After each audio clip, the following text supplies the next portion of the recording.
In the wake of BC United unraveling last week, the province is witnessing the dissolution of yet another centre-right political powerhouse.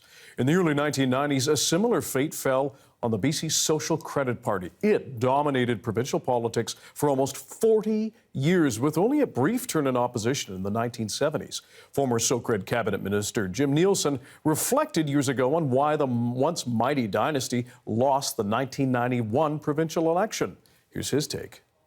We have clouds over BC today. Last night we elected an NDP government. I'm not suggesting a direct connection between the two, but these dark clouds could be symbolic of the demise of the once powerful BC Social Credit Party. The Socreds governed BC for almost 4 decades, since 1952. But last night they lost it all. They're now third place behind the NDP as government and the Liberals as opposition. How does a powerful political party come apart in one night? Well, it didn't come apart in one night. It began to unravel back in 1986, when the Social Credit Party chose Bill Vander Zalm as their leader and premier. Mr. Vander Zalm was in the chair for 4.5 years, and it was scandal after scandal. The most serious involving this theme park, Fantasy Gardens. The former premier faces criminal charges associated with its sale. His hand-picked successor, Rita Johnston, or Premier Mom as she was known, or Rita J as she called herself, didn't have a chance last night. The people of BC had made it clear, enough is enough, and social credit had to go. At 8 o'clock last night, our hydro authority suggested citizens of the province turn out the lights as a symbol of wasted energy. Well, the lights went out last night at 8 o'clock. When the polls closed, the lights went out for the Social Credit Party in BC. And just 5 years later, in the 1996 election, Social Credit was on the fringes, receiving just 4% of the vote. For more on this, we're joined by Justin Leifso, Assistant Professor of Political Science at University of Victoria. Justin, what were some of the key factors that led to the downfall of the Socreds, and do they relate at all to BC United? I'm not sure if the factors that led to the downfall are necessarily the same. In that clip you just showed, there was one interpretation, which was it was leadership, right? There was a bunch of scandals near the end of Socreds' reign in the 1980s and the 1990s, but they'd also been in power more or less, as it also said, for 40 years, and it's tough to make it go. I don't know if the causes of the party's sort of fallen fortunes are similar, but certainly the reaction by conservative operators, business interests, in looking at a new alternative for, a new horse to hitch their wagon to, that is very similar in the sense of looking for a different political party, a different electoral vehicle through which they can pursue their interests. That has been quite similar.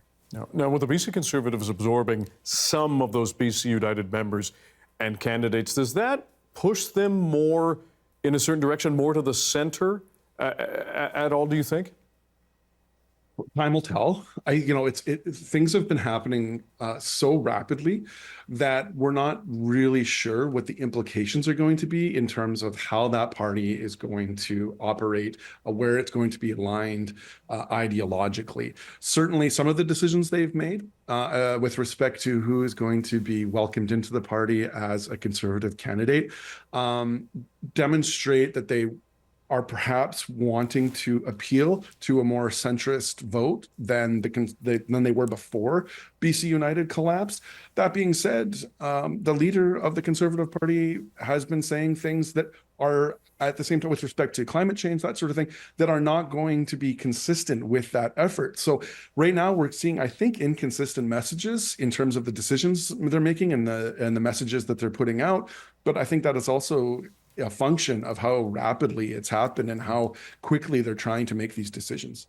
We have not seen a kind of collapse like this on the left or center-left side of the political spectrum. The NDP has been in government for 7 years. Why do you think that is? And you can go beyond BC, right? You can go to Liberals and New Democrats at the federal level. There's never really been serious talks of them merging. It always seems to be the right that gets together, and for whatever reason, maybe it is just that the supporters of those parties are more successful in seeing those commonalities between them. Maybe they see, the left as more of a threat, and they use that as motivation. In some cases, it's just liberals and New Democrats don't get along all the time when it comes to policy or even personalities at that basic level. And so those discussions have never gone that way. Now, in the provincial politics, let's say in BC and other places, it's not that much of a big deal, in the sense that, that poll is always sort of dominated by, in BC, the NDP, in Alberta, well, to the extent that there ever was kind of a left poll there. So I think there's a bunch of things happening there. But I for whatever reason, the Conservatives just seem to be more taken with making sure that their vote isn't split. It's never boring in BC politics. Justin Leifso, Assistant Professor of Political Science at UVic. We appreciate your time and your perspective. Thanks for joining us. Thank you so much.